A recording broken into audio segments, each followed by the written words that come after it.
es día de aprender algo más y hacer una buena reflexión para ser mejores en la vida. ¡Claro! Te acompaña ese amigo que te guiará en tu camino.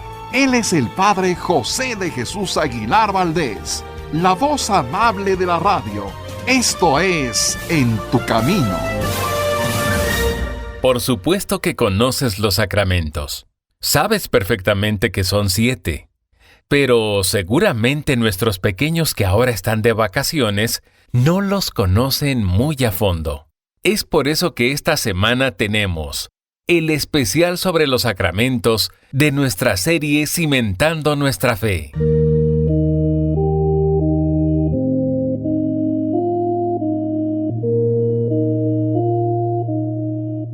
¿Qué tal, amigas y amigos? Muy buenas tardes y bienvenidos a este programa En tu Camino que hacemos para ustedes con mucho cariño. Y como ustedes son los más importantes y dan sentido a este programa, hemos creado esta sección especial que ayuda a aprender o repasar los temas que todo católico debe saber, no solo para poderlo poner en práctica y sentirnos orgullosos de lo que creemos, sino también poder defender nuestra fe ante quienes nos atacan. Pero antes de tocar el tema de hoy y después de agradecer a todos ustedes por su preferencia, permítanme agradecer también a mis colaboradores del día de hoy, productor Sergio Enríquez y como invitados David Chávez y los niños Bruno, Jesús y Ángel. Muchas gracias a todos ellos.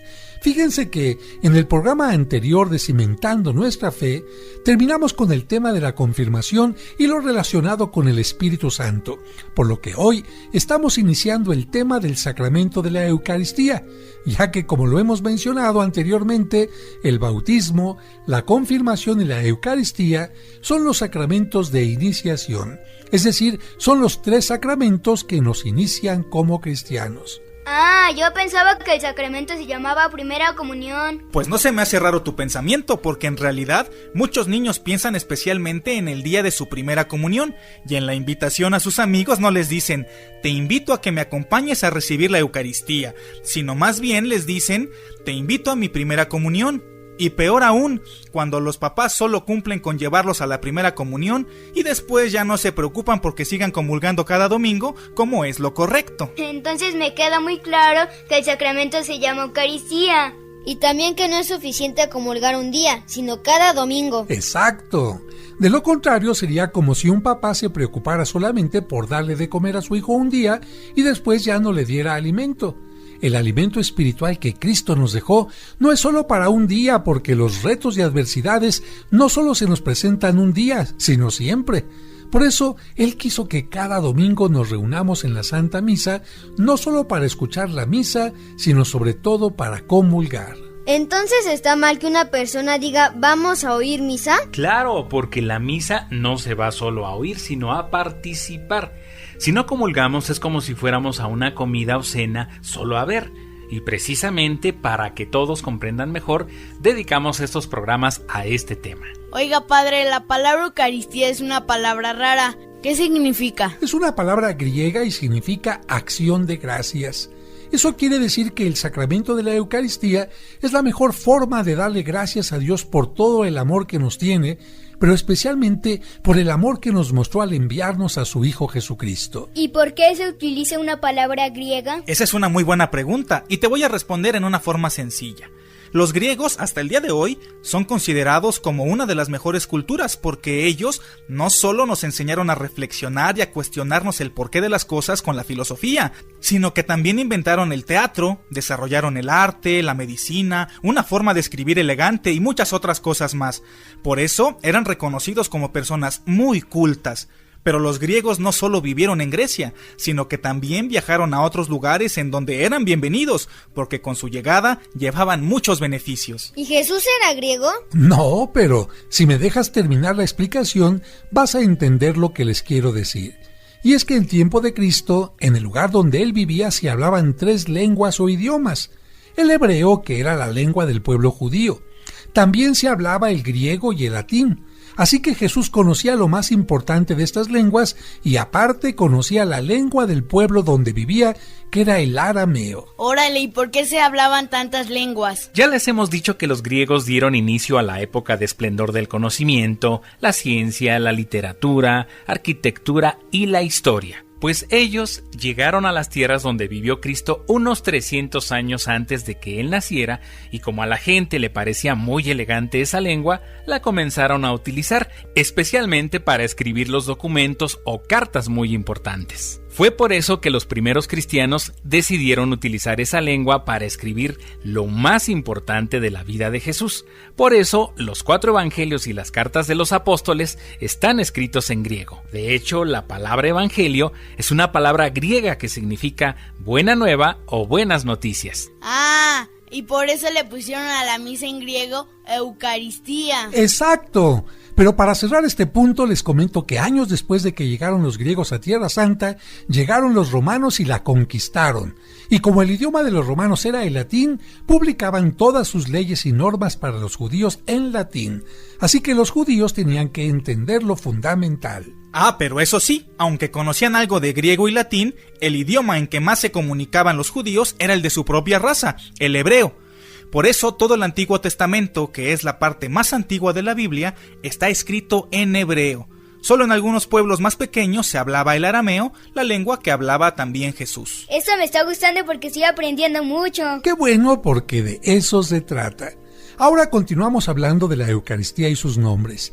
Fíjense que además de llamarle a este sacramento Eucaristía, que significa acción de gracias, también le llamaron la Cena del Señor porque Jesús instituyó ese sacramento durante la última cena. Otro nombre que le dieron fue la fracción del pan, porque durante la cena Jesús partió el pan para dárselo a sus discípulos. ¿Y por qué le pusieron misa? Porque en latín la palabra misa significa despedida, y cuando la Eucaristía se celebraba en latín, el sacerdote despedía a los fieles diciéndoles ite missa est, que significaba que la Eucaristía se había terminado y que tenían que irse a poner en práctica todo lo que habían vivido y aprendido durante la Eucaristía. Fue por eso que se hizo popular el nombre misa. Pero no es muy correcto decirle al sacramento el sacramento de la misa. Lo correcto es decirle Eucaristía. Y así hasta puedo decir que hablo griego, ¿verdad?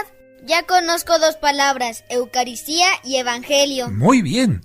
Ahora, antes de hablar de la última cena donde Cristo quiso quedarse en el pan, necesitamos hablar de otros momentos anteriores para que comprendan por qué Cristo quiso hacer eso en la última cena. Todos recordamos que el pueblo de Israel fue esclavizado en Egipto durante muchos años, pero Dios quiso liberarlo poniendo a un hombre como su líder y guía. ¿Y ese cómo se llamaba? Moisés. Efectivamente, gracias a que Moisés aceptó esa misión, el pueblo pudo salir de Egipto. ¿Por qué el faraón los dejó en libertad? Muy buena pregunta. Fíjate que el faraón no estaba dispuesto a perder a todos sus esclavos y por eso se negó rotundamente a dejarlos en libertad. Pero Dios envió diversas plagas sobre Egipto hasta que el faraón se convenció de que Dios tenía mucho más poder que él y entonces dejó salir a los judíos. ¿Y llegaron rápido a la tierra prometida? No, para llegar a esa tierra tuvieron que recorrer durante 40 años el desierto. ¿Y qué comían y bebían si en el desierto no había nada? Precisamente esa pregunta nos va a ligar con el tema de hoy.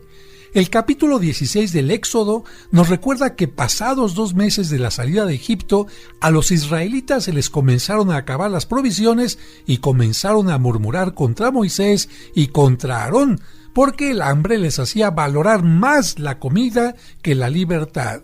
Decían: ojalá hubiéramos muerto por mano de Dios en la tierra de Egipto cuando nos sentábamos junto a las ollas de carne, cuando comíamos pan hasta saciarnos, pues nos han sacado a este desierto para matar de hambre a toda esta multitud. Ese texto nos muestra que los israelitas comenzaban a extrañar las obras de carne que les daban sus patrones y que preferían regresar a esas obras o a los panes duros que les daban en lugar de valorar la libertad que tenían. ¿Y qué hizo Dios? Por supuesto que Dios no los había sacado de la esclavitud para matarlos de hambre, pero eso no lo entendían los israelitas.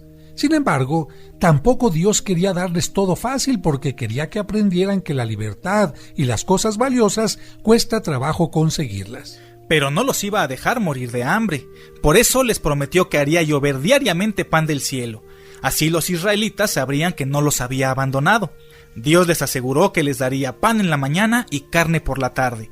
La Biblia dice que así les dijo Dios: al caer la tarde comerán carne, y por la mañana se saciarán de pan, y sabrán que yo soy Yahvé su Dios. Y por supuesto que Él cumplió su promesa. ¿Y qué pasó después? No le cambien, regresamos enseguida después de un breve corte. Dios nos da su pan, pan de eternidad, en el convite del altar. Él es mi manjar, Él es mi manjar, Él es mi maná, el que se acerque al altar, viva en hermandad. El rey se hace mendigo, busca mi amor. El rey me invita a su mesa, qué gran honor. Quiero ser digno de su amor, quiero vivir en comunión. Dios nos da su pan, pan de eternidad, en el convite del altar. Él es mi manjar, Él es mi manjar. Tenemos que hacer una pausa y volvemos rápido con la explicación de los sacramentos en Cimentando Nuestra Fe. Estás escuchando En tu Camino. En tu Camino. Con el Padre José de Jesús Aguilar Valdés. La voz amable de la radio. En tu Camino. Un programa para encontrar la meta. Al reunirnos en nombre del Señor.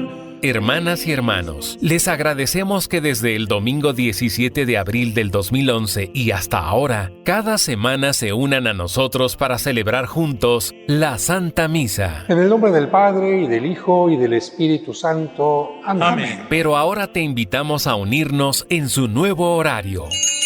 La Santa Misa, celebrada por el Padre José de Jesús Aguilar Valdés, todos los domingos a las 12 del mediodía, aquí, en tu camino. Al reunirnos en nombre del Señor. Sigamos escuchando nuestro especial sobre los sacramentos. Comiendo del mismo pan. Muchas gracias por continuar con nosotros en este programa donde estamos empezando a tocar el tema de la Eucaristía.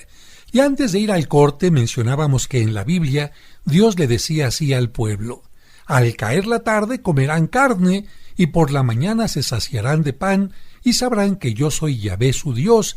Y por supuesto que Él cumplió su promesa. ¿Hizo que llovieran bolillos y bisteces? Claro que no. Ya les dije que Dios les iba a ayudar, pero no les iba a hacer todo fácil. Él les iba a dar la materia prima, pero los israelitas tendrían que preparar la comida. Por la tarde llegaron miles de codornices y por la mañana descendió alrededor del campamento una especie de rocío. Cuando éste desapareció, dejó en su lugar una especie de escarcha formada por pequeñas y redondas semillas como las de la mostaza. Los israelitas preguntaron en hebreo, ¿manú? ¿Qué significa? ¿Qué es esto? De allí le vino el nombre de maná. ¿Y para qué servían esas pequeñas semillas? Moisés les dijo que era el pan con que Dios los alimentaba. ¿Pero por qué las semillas iban a ser pan? Porque si los israelitas juntaban las semillas y las molían, hacían como una especie de masa para preparar pan. Algo semejante a lo que se hace con el trigo. El trigo no es pan, pero si lo mueles y lo conviertes en harina, puedes hacer una masa, y luego haces que la masa se convierta en pan. De esa manera Dios le dio siempre al pueblo el maná para que pudieran tener pan, y ellos le llamaron al maná el pan del cielo. Y yo que pensaba que iban a llover bolillos. Como ven, amigos, Dios no le falló a su pueblo. Con las codornices les dio carne y con el maná les dio pan. Pero para que no desconfiaran de Dios les pidió algo, que no recogieran más de la cuenta y guardaran más maná del que necesitaban. Pues sí, porque si guardaban o recogían más de lo que necesitaban, significaba que estaban dudando de que Dios siempre los iba a alimentar. Por eso la Biblia nos dice que Dios les advirtió que solo debían recoger lo que pudieran comer. No deberían desperdiciarlo ni guardarlo para el día siguiente. Claro que algunos desobedecieron y su alimento no solo se apestó, sino que se llenó de gusanos. La dotación diaria que Dios les daba era para que el alimento siempre fuera fresco, pero no deberían almacenarlo por miedo al futuro. Más bien deberían confiar diariamente en la providencia divina. Cada día los israelitas tenían que recoger su porción diaria. Solo el viernes podían recoger doble porción porque el sábado tenían prohibido trabajar. Así dice Dios en la Biblia. Mas en el sexto día prepararán para guardar el doble de lo que suelen recoger cada día. Y ante esta orden, los israelitas comprobaron que el alimento que guardaban para el sábado se mantenía en perfecto estado. Y también se sorprendieron porque el séptimo día no aparecía el maná. El maná aparecía cada mañana después del rocío de la noche y debía ser recogido antes de que el calor lo derritiera. Era de color blanco y después de molerlo y hornearlo se parecía a las obleas con miel. Si gustan leer más detalles sobre esto que les estamos contando, pueden leer en el capítulo 16 del libro del Éxodo. Hay otro libro en la Biblia, el de los Números, que describe el maná con el color de la mirra de la India y con sabor a aceite. Y para que no se les olvidara que Dios los había alimentado, los hebreos o israelitas guardaron una muestra en el Arca de la Alianza, donde también guardaban las tablas con los 10 mandamientos. ¿Y cuánto tiempo alimentó Dios así a su pueblo? Durante 40 años, hasta que llegaron a los límites de la tierra de Canaán. Esto hizo que algunos se hubieran hartado de este alimento, pero ciertamente no se murieron de hambre. Algunos dicen que el maná tenía el sabor y la apariencia que cada quien deseaba. A los niños les sabía a miel, a los jóvenes a aceitunas o aceite fresco, y a los mayores les sabía a pan. Un grupo de científicos creen que muy probablemente el maná fue el Liquen lecanora esculenta, que es transportado por el viento a largas distancias. Bueno, amigos, con esto ya entendieron lo que era el maná, pero ahora vamos a seguir hablando de la importancia del pan en la Biblia. Algunos textos muestran que Dios utilizó el pan como signo de su poder y además como signo del cuidado, providencia, amor y protección que brinda a quienes lo buscan. Pónganos un ejemplo, por favor. Con gusto. Fíjense que 900 años antes de Cristo, por medio del profeta Elías, Dios multiplicó el alimento para una viuda. Multiplicó la harina y el aceite que tenía en casa para preparar el pan. Con eso, Dios mostraba su amor y su poder. Posteriormente a lo que nos cuenta David, cuando Elías estaba en el desierto, Dios envió a un ángel para que lo alimentara. Gracias a aquel pan, el profeta pudo viajar durante 40 días y 40 noches. Poco después, Eliseo, sucesor de Elías, recibió el favor de Dios que multiplicó 20 panes de cebada para que pudieran alimentar a 100 personas. Como ven, estos momentos del Antiguo Testamento nos muestran el pan como un signo del poder y el amor de Dios, pero también en el Evangelio encontramos algunos ejemplos. Y uno de ellos es cuando Cristo decide estar 40 días en el desierto para preparar su misión y después de ese tiempo siente hambre. Sin embargo, no cae en la tentación del demonio y le responde: no solo de pan vive el hombre, sino de toda palabra que sale de la boca de Dios. Con eso, Jesucristo nos enseña que el pan puede ser importante, pero no más que el alimento del espíritu. ¿Entonces Jesús nos enseña a no comer? Claro que no. Esa no es su enseñanza. Él nos enseña a alimentar nuestro espíritu sin descuidar nuestro cuerpo. Y para que veas que Jesús también se preocupaba por alimentar el cuerpo, los evangelios lo presentan alimentando a sus discípulos en forma integral. Esto sucedió en una montaña junto al lago de Galilea. Primero alimenta a todos los presentes con su palabra y luego, ya que lo han escuchado y alimentado su espíritu, Jesús los alimenta multiplicando los panes y los peces para que nadie se quede sin comer. En la primera multiplicación, con solo 5 panes y 2 peces, pudo alimentar a 5,000 hombres, sin contar mujeres y niños.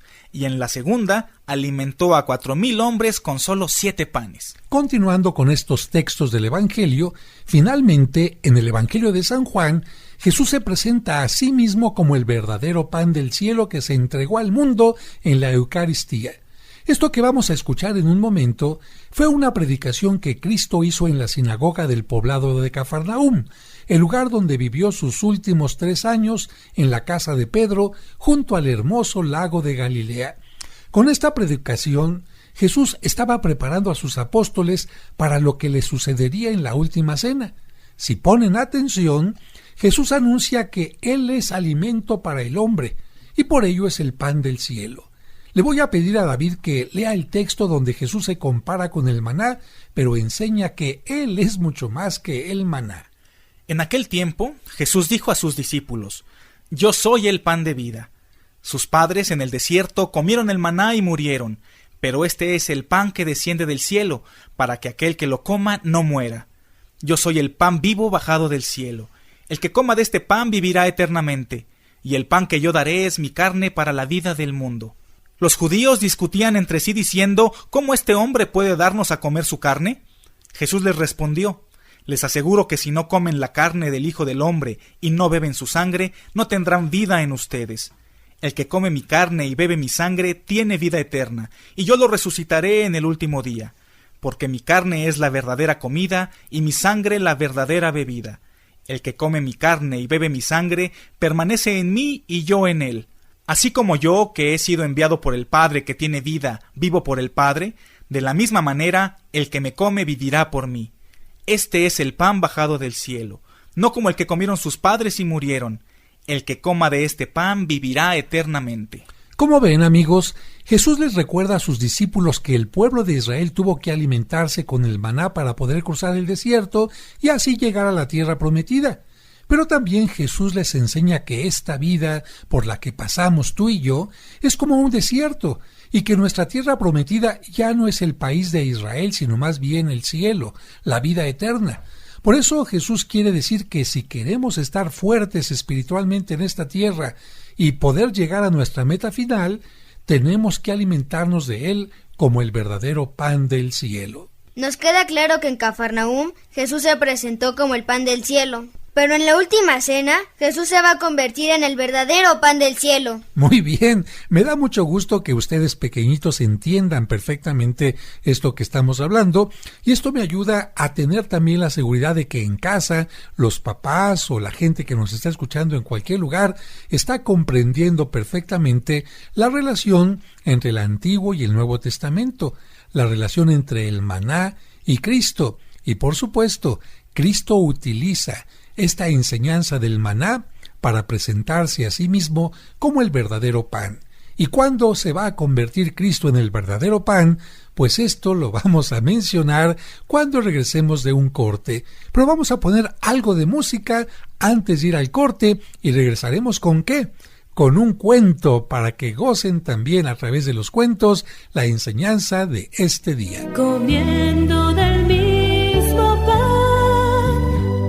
bebiendo del mismo vino, queriendo en el mismo amor, sellamos tu alianza, Cristo, la noche de su pasión.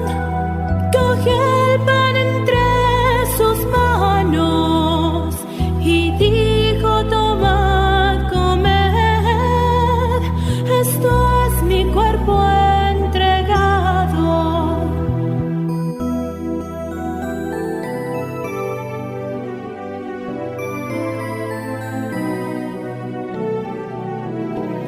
Comiendo del mismo pan, bebiendo del mismo vino, queriendo en el mismo amor, sellamos tu alianza, Cristo, la noche de su...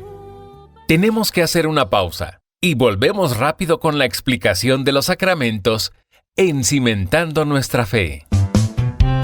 Muy seguramente has escuchado estos cuentos a través de este programa o en el canal de YouTube del Padre José. Si mi papá nos cuida a ti y a mí con tanto cariño, ya me imagino a San José cuidando de los 2 tesoros que Dios le encomendó. Con ellos, los pequeños y también los adultos, hemos comprendido mejor los evangelios de cada domingo. Mire lo que ocasionó, joven.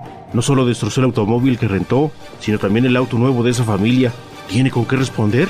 El libro Cuentos para entender el Evangelio tiene estos maravillosos cuentos que te ayudarán a entender los evangelios que se leerán en la misa este y todos los domingos siguientes de forma indefinida. No sé qué me pasa. Me preparé muy bien, pero siento que me falta el aire. Tengo que confiar en mí. Puedes adquirirlo en su formato impreso en la parroquia de San Cosme y San Damián, ubicada en Serapio Rendón 5, Colonia San Rafael. O si deseas tenerlo en su versión digital en tu dispositivo electrónico, envía un mensaje a través de WhatsApp al 55 55 66 7744 o al 55 57 05 59 39. Cuentos para entender el Evangelio. Un libro para chicos y grandes.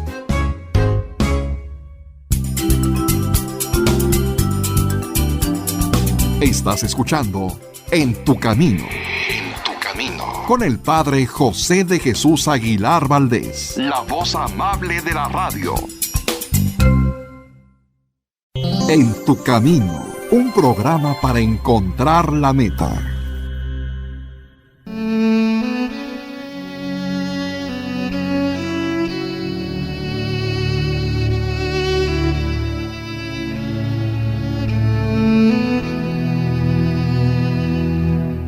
Señor, dicen que el lunes ni las gallinas ponen, pero estoy seguro que esa frase la inventaron los que buscan pretextos para no cumplir con su responsabilidad. Ayúdanos a comenzar la semana con ánimo para contagiar con nuestro entusiasmo a los demás. Que la sabiduría nos haga ver los problemas como oportunidades para crecer y desarrollar nuestra creatividad. Después de todo, nosotros somos algo más que gallinas. Amén.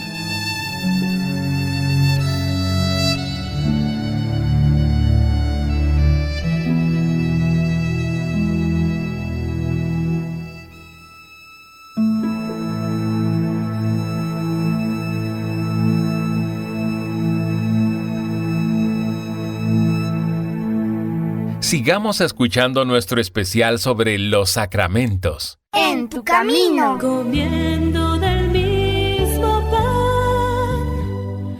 Muchas gracias por continuar con nosotros y como se los prometimos, vamos en este momento a escuchar este cuento que hemos preparado para ustedes con mucho cariño.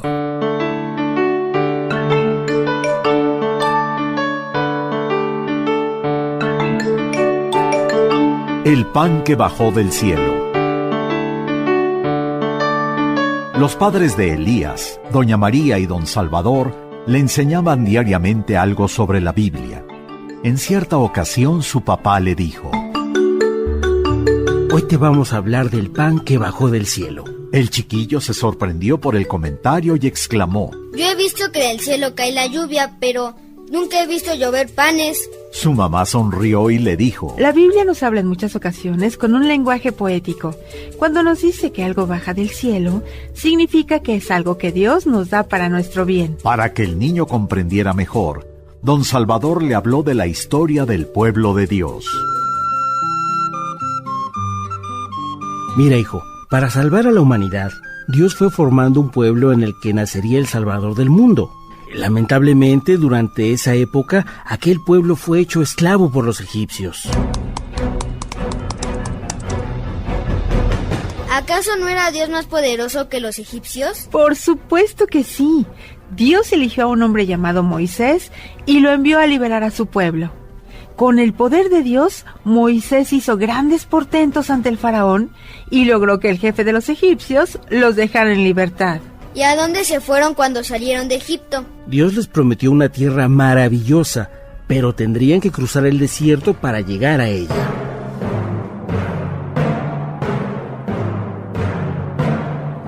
Elías recordó que había visto una película sobre el desierto y comentó: Uy, vivir en el desierto es muy difícil, las temperaturas son extremas y además el agua y el alimento son muy escasos. Tienes razón, el pueblo de Israel tuvo muchas dificultades para cruzar el desierto. Esos pormenores los podemos leer en un libro de la Biblia que se llama Éxodo. Ahí se nos cuenta que 2 meses después de que los judíos habían salido de Egipto, se acabaron sus provisiones y comenzaron a tener hambre. Entonces comenzaron a murmurar contra Moisés. El hambre les hacía valorar más la mala comida que habían tenido en Egipto que la libertad que tenían ahora. Y pensaban que Dios los había sacado al desierto para hacerlos morir de hambre.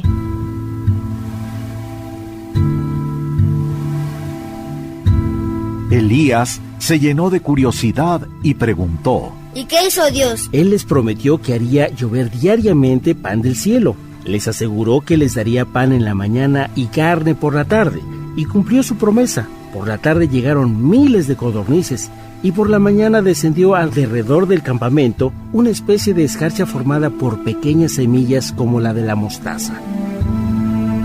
Los israelitas preguntaron en hebreo: ¿Manú?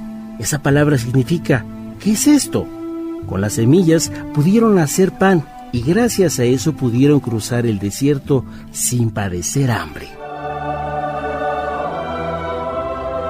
Ah, por eso le llamaron el maná o el pan del cielo. Doña María le amplió la información. Aunque aquello fue admirable, más de 1000 años después, Dios le dio al mundo un pan mucho mejor. Me imagino que fue cuando Cristo multiplicó los panes y con solo 5 panes alimentó a miles de personas. Ese milagro también fue maravilloso porque Cristo no quería que nadie tuviera hambre corporal ni espiritual. Por eso primero alimentó a sus seguidores con su palabra y después les dio pan. Sin embargo, ese milagro sirvió para preparar uno aún mayor. En el Evangelio de San Juan, Cristo se presentó a sí mismo como el verdadero pan del cielo, diciendo: «Este es el pan bajado del cielo, no como el que comieron sus padres y murieron. El que coma de este pan vivirá eternamente». Por eso, en la última cena quiso quedarse para siempre con nosotros, convertido en pan y en vino.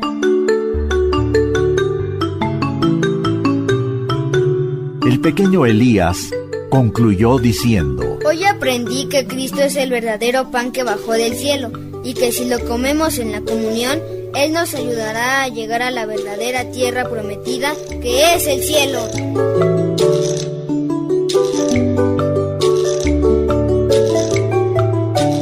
¿Qué les pareció el cuento, niños? ¡Uy! Cada vez aprendemos más. Efectivamente, cada vez están ustedes aprendiendo más. Y ahora vamos a continuar hablando de la última cena. ¿Por qué no nos recuerdan cuándo y cómo fue la última cena? ¡Claro! Jesús iba cada año a Jerusalén para celebrar la Pascua, es decir, el recuerdo del momento en que Moisés, con el poder de Dios, sacó al pueblo de la esclavitud de Egipto. Recuerden que a ese momento, cuando Moisés sacó al pueblo a la libertad, los judíos le llamaban Pascua. La última vez que Jesús fue a Jerusalén, sabía que sus enemigos lo iban a matar. Por eso, un día antes de que lo asesinaran, Jesús quiso reunir a sus discípulos en una cena. Y como fue la última cena de su vida, por eso le llamamos la última cena. En ese momento Jesús les enseñó el valor del servicio, les enseñó que sus verdaderos seguidores tienen que servirse unos a otros. ¿Y cómo les enseñó eso? Se levantó de la mesa y se puso a hacer lo que el sirviente de cada casa tenía que hacer: lavar los pies a sus discípulos. Y voy a leer en este momento el capítulo 13 del Evangelio de San Juan, que precisamente nos recuerda aquel momento. Dice así: Era el día anterior a la fiesta de la Pascua. Jesús sabía que había llegado la hora de que Él dejara este mundo para ir a reunirse con el Padre. Él siempre había amado a los suyos que estaban en el mundo, y así los amó hasta el extremo. El diablo ya había metido en el corazón de Judas, hijo de Simón Iscariote, la idea de traicionar a Jesús. Jesús sabía que había venido de Dios, que iba a volver a Dios, y que el Padre le había dado toda autoridad. Así que, mientras estaban cenando, se levantó de la mesa, se quitó la ropa exterior y se ató una toalla a la cintura. Luego echó agua en una palangana y se puso a lavar los pies de los discípulos y a secárselos con la toalla que llevaba a la cintura. Cuando iba a lavar los pies a Simón Pedro, éste le dijo: «Señor, ¿tú me vas a lavar los pies a mí?» Jesús le contestó: «Ahora no entiendes lo que estoy haciendo, pero después lo entenderás».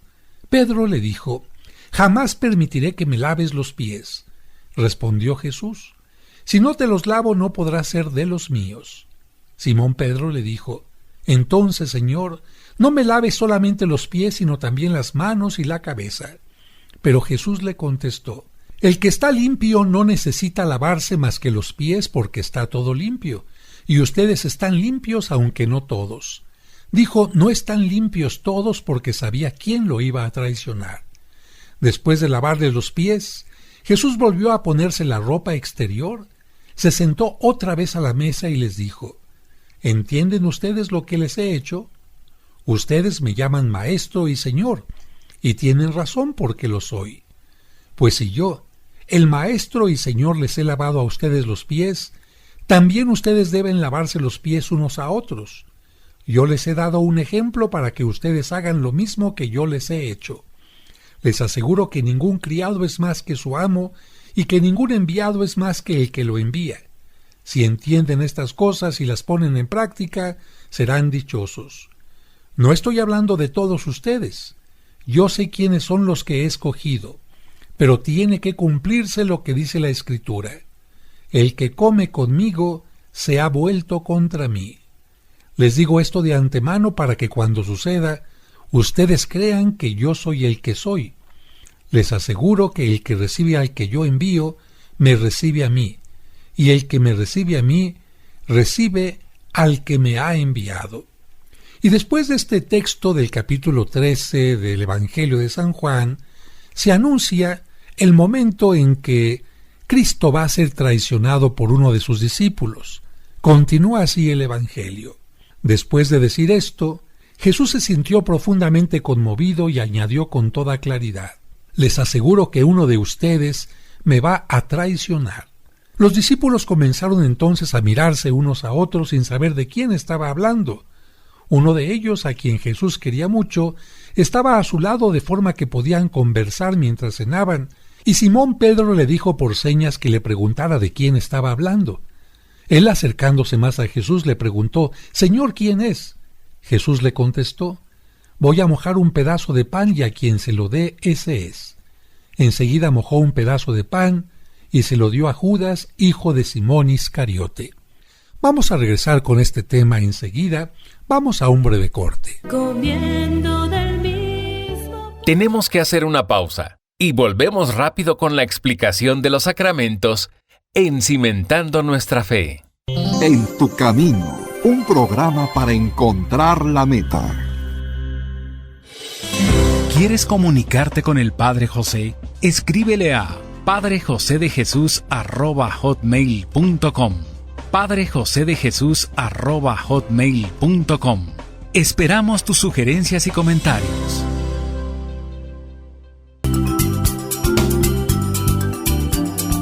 Estás escuchando En tu camino. En tu camino. Con el Padre José de Jesús Aguilar Valdés, la voz amable de la radio. ¿Sabías que mediante una pequeña lectura que hagas cada día durante un año, habrás comprendido qué es la Biblia y cómo se formó? Además, conocerás el origen del pueblo judío, cuál es el sentido de los 10 mandamientos. Sabrás también cuáles son los libros sapienciales. Conocerás la relación entre el Antiguo y el Nuevo Testamento. Además, cuáles fueron las palabras de Jesucristo y muchos temas más. 365 días para acercarse a Dios. Adquiérelo en la parroquia de los Santos Cosme y Damián, Serapio Rendón 5, Colonia San Rafael, a 2 calles del Metro San Cosme. O pregunta por los envíos y la versión digital enviando un mensaje a través de WhatsApp a los teléfonos 55 55 66 7744 o al 55 5705 5939. 365 días para acercarse a Dios. Un libro del Padre José que te hará crecer en tu vida espiritual y te hará descubrir que Dios está más cerca de ti de lo que te imaginas. En tu camino, un programa para encontrar la meta.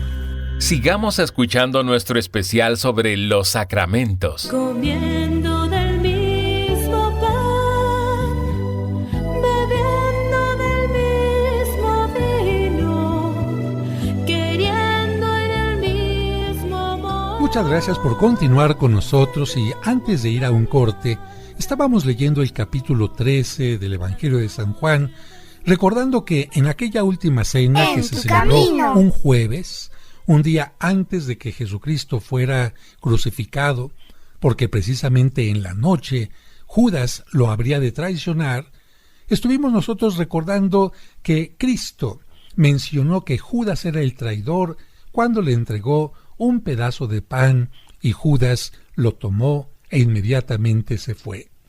Después de este momento continúa el Evangelio diciendo así: después que Judas hubo salido, Jesús dijo: ahora se muestra la gloria del Hijo del Hombre, y la gloria de Dios se muestra en él. Y si el Hijo del Hombre muestra la gloria de Dios, también Dios mostrará la gloria de él, y lo hará pronto. Hijitos míos, ya no estaré con ustedes mucho tiempo. Ustedes me buscarán, pero lo mismo que les dije a los judíos, les digo ahora a ustedes: no podrán ir a donde yo voy. Les doy este mandamiento nuevo: que se amen los unos a los otros. Así como yo los amo a ustedes, así deben amarse ustedes los unos a los otros. Si se aman los unos a los otros, todo el mundo se dará cuenta de que son discípulos míos.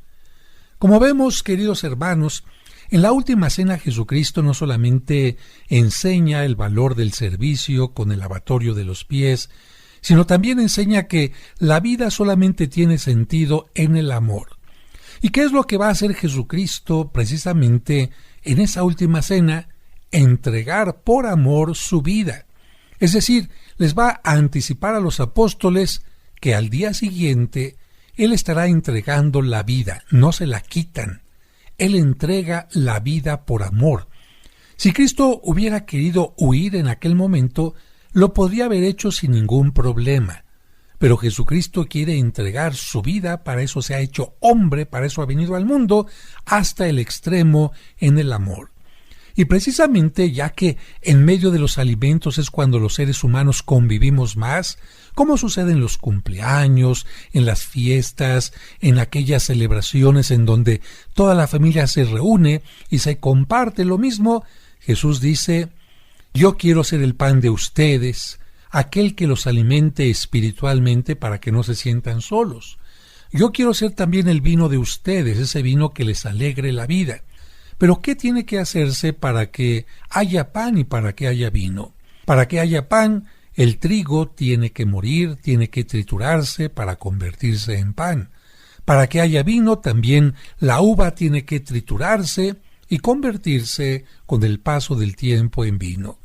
Jesucristo en una forma simbólica está diciendo: voy a ser triturado, como decía el profeta Isaías acerca del Mesías.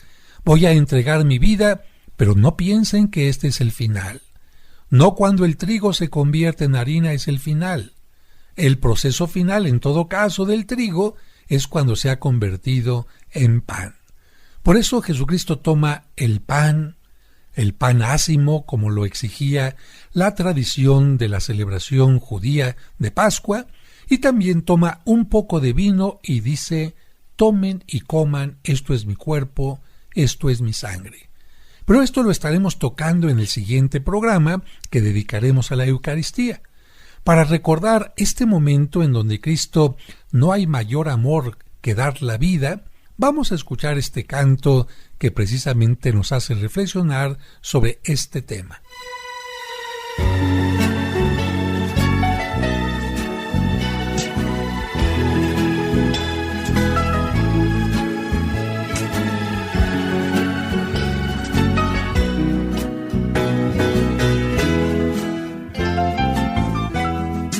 Yeah.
nos dejó el Señor, entregar la vida a los hermanos, como Cristo nos la entregó.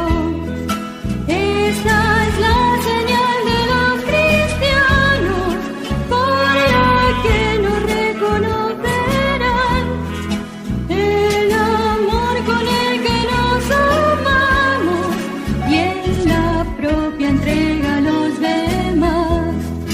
Y es que no hay mayor amor que dar la vida por amor. Y es que no hay mayor amor que dar la vida, que darle a Cristo el corazón.